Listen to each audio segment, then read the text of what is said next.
Hallucinating ngasi mathel jidi sangom sana thongdine ado sangom sana thongbu matamda ai gi nadi sangom jingaktana mahi ina hape aduga sangom sana thongbu ji katara ti ngasi mathel je sana ga yen ga ngauba ma chu hap toine aduga ina ga hawai mani mi bindu chapada manabi gi mamana singju hawba bijare ba khoi gi makhal ma haitare khoi thawna subu singju ma haitare adu singju ju ma ju ngasi su doine adi sinau mam thongba horje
Asigi singju myanjina dum khoi saida phangba kano mayan do moi doine khoi tuem pani dum hek pa khoi dai dum hek pane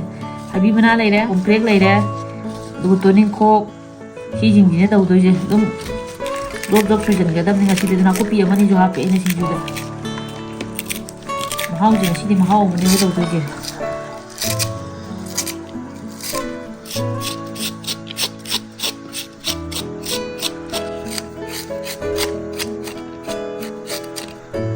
모록세 잘 타고 따고 모록 두면 시제 통 맛보게 이거라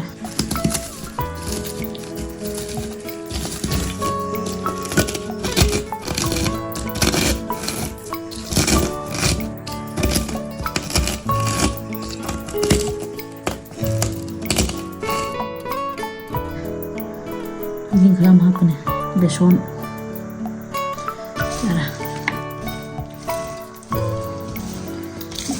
파이가 하나 무슨 년전에 이거니다.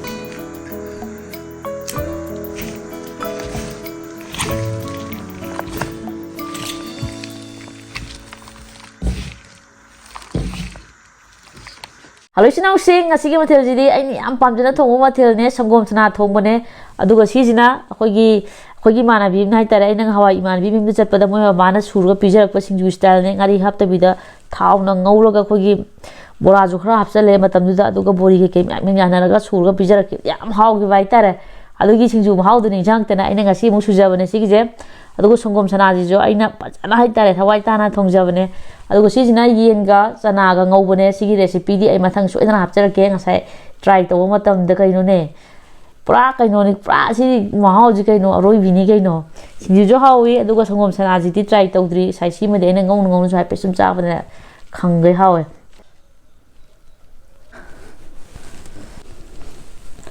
lo han bi jo kom dis nong mem din jerke kaino ji ma pakke phangom sana je si masit am hapage singju ji jo hapage aduga sigi kaino je sana ngau je si jo hapage tilong masit am hapage sini mathak tungan je hot pirak ke ngai khona si emta ingi ge tilong ji mai tungan ge han bi jo kom ji nong mem din jerke se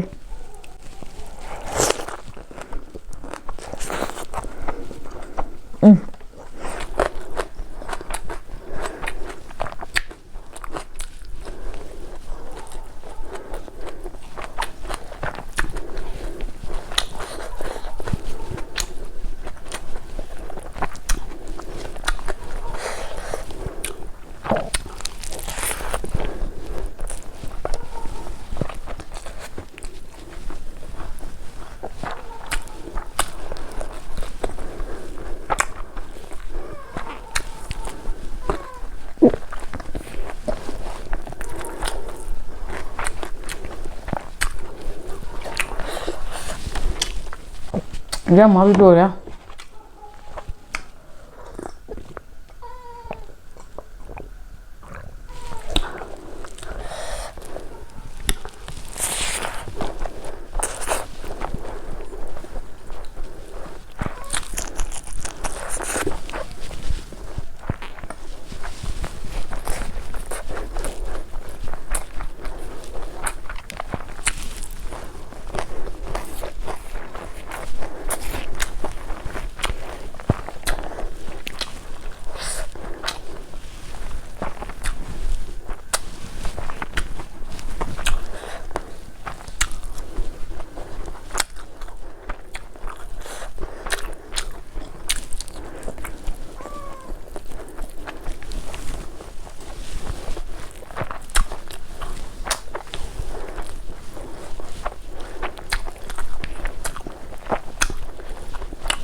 hui miyamsina maroma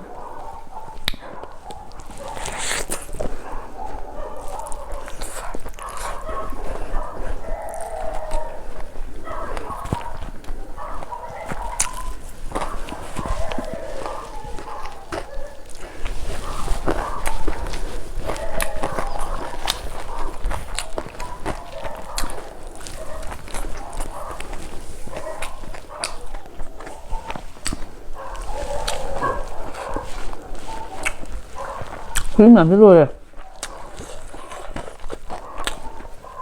뭐지 미미암 자토 보면도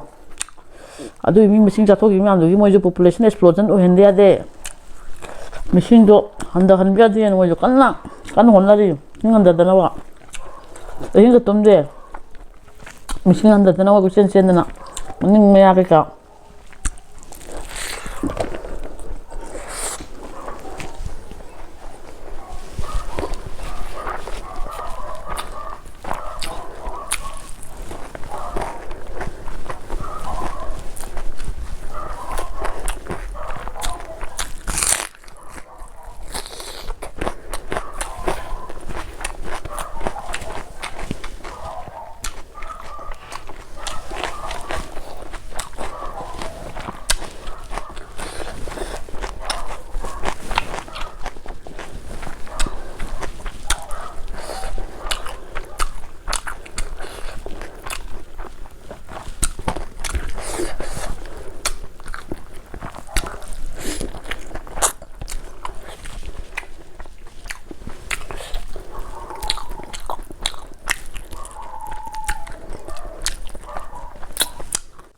ở nào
그래서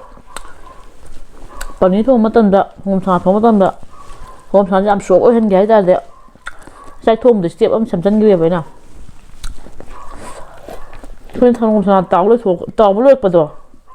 taw bu le kan da hom sa de kan lo ka da ke thom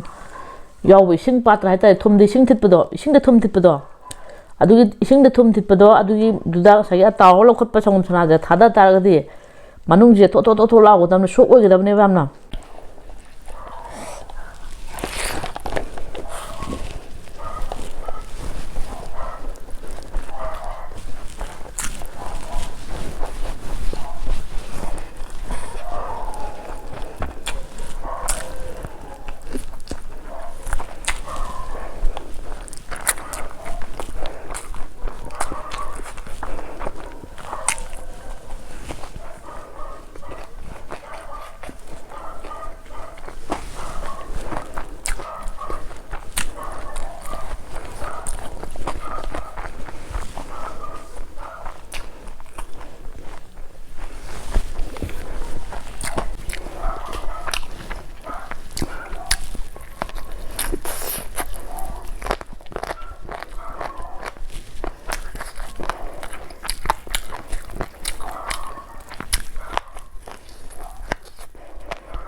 Last bite.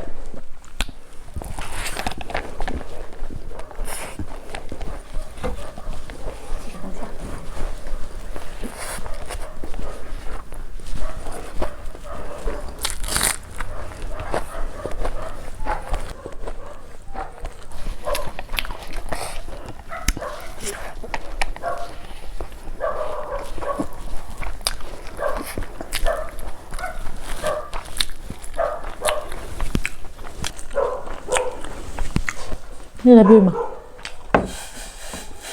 Dah. Thank you.